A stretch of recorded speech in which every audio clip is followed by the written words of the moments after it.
In campaign 2016, Donald Trump is in New Hampshire tonight, offering some big hints on what his strategy could be for Sunday's debate. Yeah, the Republican presidential hopeful taking part in a spirited town hall. KCAL9 political reporter Dave Bryan joins us now with a look at Trump's warm-up act, if you will. Dave? But is he actually practicing for this debate or not? That's the question. With the showdown second presidential debate in just 3 days, Donald Trump had what looked to be a practice run in New Hampshire tonight, where he responded to questions from audience members and where he was timed for 2-minute answers, the same format as the upcoming Sunday debate. But he ridiculed the idea that this was a prep. Is that mic working?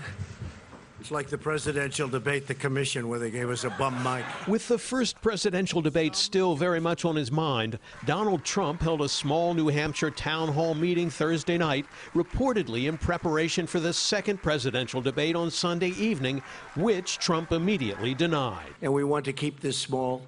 And by the way, they were saying this is practice for Sunday. This isn't practice. This has nothing to do with Sunday. We're just here because we just wanted to be here. And, you know, Hillary, frankly, they talk about debate prep. That's not debate prep. She's resting. She's resting. Having said that, Trump indicated he would prefer to take the high road in the Sunday debate. I think we're all better off if we can do that, because it is about issues, it is about policies. But unlike the debates, the questions posed to Trump by a room full of his hardcore supporters at the town hall in New Hampshire were softballs.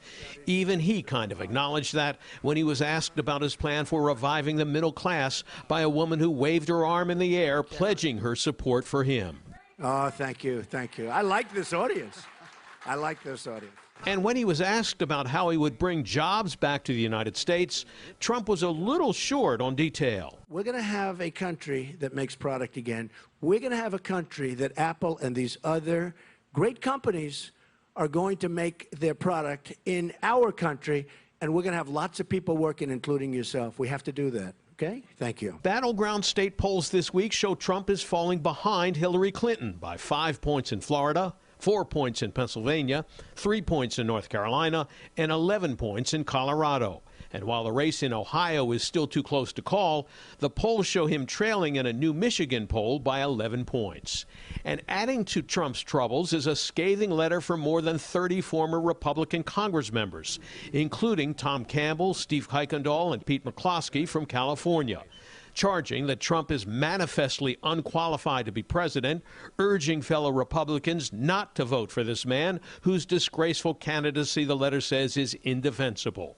The letter criticized Trump's call for a temporary ban on Muslim immigration, something his running mate, Mike Pence, told CNN is no longer part of Trump's plan. Well, because it's not Donald Trump's position now. But as of Thursday night, the press release announcing the immigration ban is still shown on the Trump campaign website.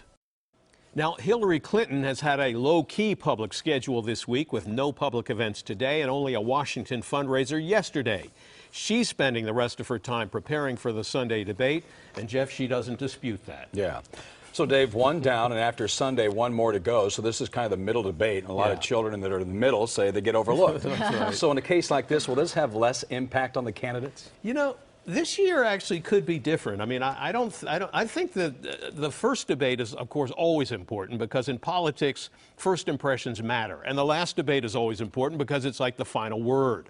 But this year, the middle debate on Sunday could be the defining moment in the campaign. As we announced before, Donald Trump has lost ground in a lot of the polls since the first debate, and his campaign right now looks like it's kind of lost its mojo for the moment. If he loses 2 in a row, especially with early voting in full bloom right now in many battleground states, a comeback in the last debate could be too little too late. Don't forget, after watching 2 debates, how many Americans will want to watch a third, especially if they feel the drama is gone, Lena? All right, Dave, thank you. And you can watch the second presidential debate right here on KCAL9 starting at 6 p.m. on Sunday. Then right after it ends, we'll have analysis and reaction from a panel of experts, plus more coverage throughout the night.